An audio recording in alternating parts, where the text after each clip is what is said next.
السلام علیکم دوستانو. هغه خويندې ورونه چې د مورو تکلیف لري، په ملا کې درد وي یا د ضعیفي وجې نه یا هډوکی ضعیف وي یا دې نه علاوه ډاکټران ته چې د مورو کړۍ معمولی زور میندلی، نو د هغه لپاره میتھی دانه او دې نه چې دا تل سفید دې افادیت درته ښیم که د الله رضا. او بل هغه کسان چې ټول عمر هم د یوه خبره کې مثانه مې ضعیفه ده، د تش ادرار چې وکړي هغې نه باسې کترې دی، د هغه لپاره بهترینه نسخه ته ښیم چې د الله رضا او دعا به راته کوئ او دا سره شیر کوي.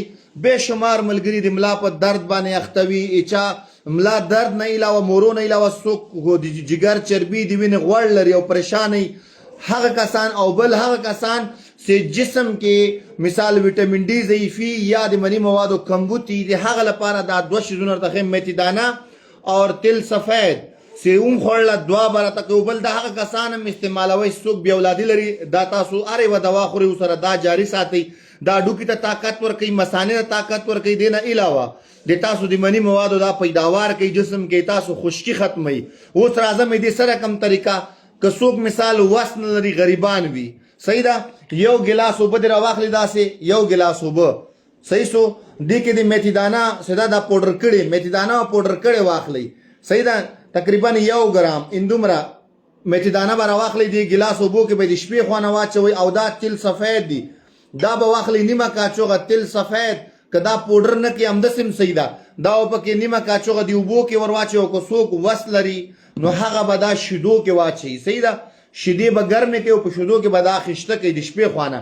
سهار سره راجکس ولئ، دا جوسر کې به ور واچوئ، ګرینډ به کوي بالکل، صحیح ده.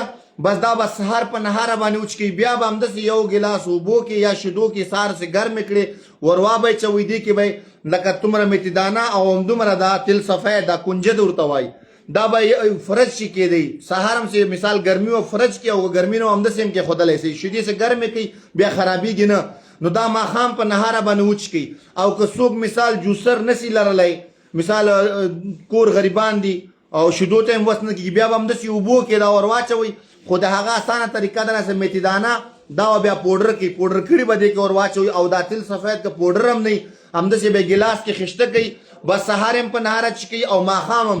بیا درته ښیم هغه کسان چې د ملا درد لري، ډاکټران ورته وایي تاسو مورې ضعیفه دي، د مورې کړۍ مثال زور میندلی ده یا کړۍ معمولي داسې ازاده سوي، د هغه لپاره داسې مجرب او لاجواب شی ده چې دعا به راته کوئ. بل هغه کسان چې کولیسټرول لري، اوس که څوک کولیسټرول یعنی کې وینه یې ټینګوي، هغوی د مني موادو کمبود په دې راځي چې هغه جسم خشکي پیدا کړي، میکروب هلته د انسان وینه په ټینګېدو باندې راځي، نو دا تاسو جسم نه میکروب هم وباسي لکه جراثیم، کولیسټرول، تریګلیسایډ. او د مورو دردو لپاره د الله په رضا باندې نه ښه نسخه بله نشته. او داسې تاسو وچکله استعمال هم کړه، دعا به راته کوئ. طاقت د بې اولادي لپاره دا سره کم خوړل کېږي. هغه کسان چې بې اولادي لري یا راتلونکي کې ورځو کې ودونه وي، 50 ګرامه به میتھی دانه واخلي، دا میتھی دانه 50 ګرامه او تل سفید 100 ګرامه، دا دواړه د وړو په شان د پاوډر کې بالکل ملایم پاوډر، نیمه کاچوغه سهار او ماښام په نهاره یو ګلاس شیدو یعنی کې پۍ سره دا خورئ. دا به تاسو هډوکي ته هم طاقت ورکوي. هغه کسان چې چېرته لمر نه وي، ویټامین ډي کمزورتیا وي، کوټه کې زیات کیني او تاک کې لمر ته نشي ګرځوي، هغه کسان ضعیف العمر وي، چا مثانه ضعیفه وي، چا راتلونکي ورځو کې ودونه وي او یا د چا مثانې نه کترې ځي، اوبه ځي، هغه لپاره یعنی کې دا لاجوابه نسخه ده. او هر پنسار اتار سره غریب مالدار دا ټوله استعمالوئ شئ، اخیستلی شئ که د الله رضا وه. ښه وخت ولرئ، لوی لتم سپارم. السلام علیکم. پرهیز ترشي، غټه غوښه، لوبیا، دا شیونه به دې سره نه خورئ، دې شي نه دی کې پرهیز ده صرف بس. بیا یې ځخیم دا ورور چې دا ګوره میتھی دانه پنسار سره ملاویږي او داسې دا تل سفید هغه نانو باندې پاسه سیاسي کنجد دي، دا صحیح ده، دا کنجد دي، دا ملا ته تقویت ورکوي او د مني موادو پیداوار کوي. نو دوستانو ښه وخت ولرئ، لوی لتم سپارم. السلام علیکم.